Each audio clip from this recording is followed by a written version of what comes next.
everyone. Thank you to Magic and Andrew and Nina for all your hard work. These events are always so fun to see everyone's projects.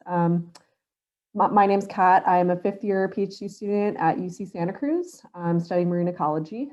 And I had the ultimate pleasure this semester of working with Sarah.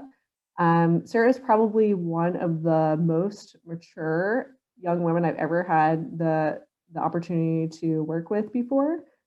We have had so many great conversations about everything from social justice to environmental issues to international relations to current events, all sorts of stuff. I always looked forward to our weekly conversations. And Sarah also has this really deep rooted sense of environmentalism. And so, as part of our project, we designed and built a microplastic filter. And microplastics are one of the major issues that are affecting our oceans. So, we also talked a lot about how to decrease our plastic waste, our plastic usage, and this project sort of came out of that. So yeah, Sarah is really driven. We would talk about some task for the next week and she would take it, she would run with it. She would contact the necessary folks or get in the workshop or do the background research. And I was always so impressed coming back the next week and she would have everything done and more. So I really feel like our project, we both learned a lot through it. And I learned a lot from her in the experience as well. So yeah, I'm really looking forward to staying in touch in the future and seeing where she ends up. And I'll let her take it away. Thank you so much, Kat. Yeah, my name is Sarah Glodek. And I'll just introduce Kat, my mentor. She grew up in Pennsylvania and she's currently working towards her PhD in ecology and evolutionary biology at UC Santa Cruz. And she went to University of Miami for a bachelor's degree. And at the moment she is conducting research about baby fish, and most recently she's studying eels and like populations near the west coast in Mexico. And Kat really enjoys cycling, computer science, and social dancing. So my project for this mentorship was to build and design a sustainable microplastic filter. And part of the reason why I want to do this is because I think I have like a passion for marine biology and helping the oceans. And I think my interests in this started when I was in 5th grade and I did a summer program about snorkeling and just observing fish and learning about them. And I also want to learn more about sustainable earth engineering. So our research question for this project was which type of filters are most effective, and specifically out of the ones that we selected to test, we selected 6. So the first step in our process was to make the design. The picture on the left is a design on paper that I drew for the filter. So it consists of 6 pieces, and it's 3 main pieces that got routed to have kind of grooves that were similar to slots, 2 wings that would be glued to the ends of the box, and then 1 big piece which would act as the lid, and then it could also be like bolted shut with nuts and bolts. And I wanted to use acrylic for this because it's a material that I learned doesn't really shed new microplastics into the ocean, or it takes longer to do so. After that, we 3D modeled the frames, and on the lower middle, that's like a screenshot of a 3D model that Kat and I made for the frames, and we printed 12 total for the filter using a 3D printer. And something I really like about that was that the material we used for the 3D printer was actually I think it was made out of corn byproducts, and it meant it could be biodegradable in the future.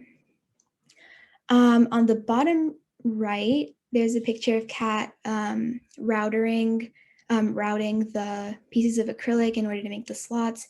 And then above that, there's a picture of me holding the pieces of acrylic that I cut using a laser cutter at school.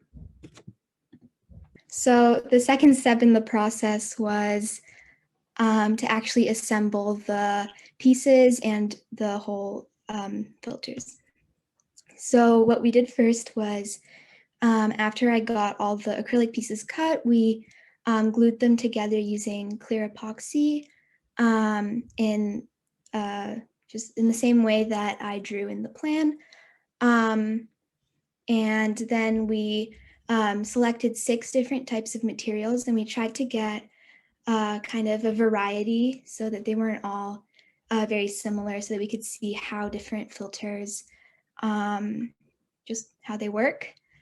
So we chose face masks, cotton fabric, plankton netting, a sponge, activated carbon sheets, and a stocking. And I just sandwiched the material in between two of the frames, and then that made them easy to just slot into the acrylic box. Okay, and so now I'm going to start my demo. So that's I'm kind of modeling the box I made out of acrylic, and that's the plankton netting frame, and I'm putting it inside of the box.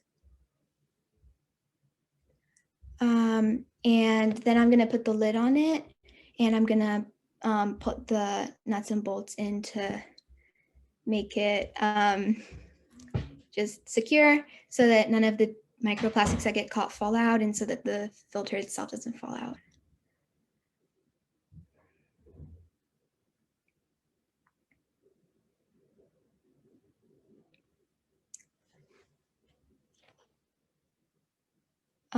So once I have that finished, I can put it on top of the bowl I was using, which is going to collect the water I put through.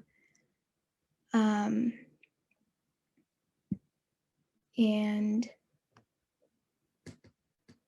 yeah, that's what it looks like. So here's a beaker I had, and that was 200 milliliters of water, and that's including 25 milliliters of microplastics, which I made from a mixture of, styrofoam, sawdust, which is kind of used like as a model of microplastics, and some acrylic pieces that we had left over. So once I put it through, I can see how much of the microplastics got caught by the filter.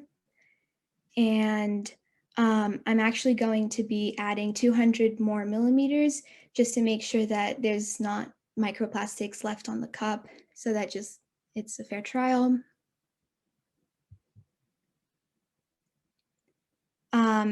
So once I was done with that, I took the filter out of the acrylic box, and I put it back into the beaker so I could measure how much was left. And you can see that most of the 25 millimeters that I initially put in got caught. Here are my results in chart and graph form. In the first graph, I made a bar chart of all the filter types and how much of the 25 millimeters of plastic the filters caught. So as you can see, the sponge and plankton netting were the most efficient filters, meaning that they caught the most. Both of them caught 23 out of the 25 millimeters of plastic, while the rest had numbers below that.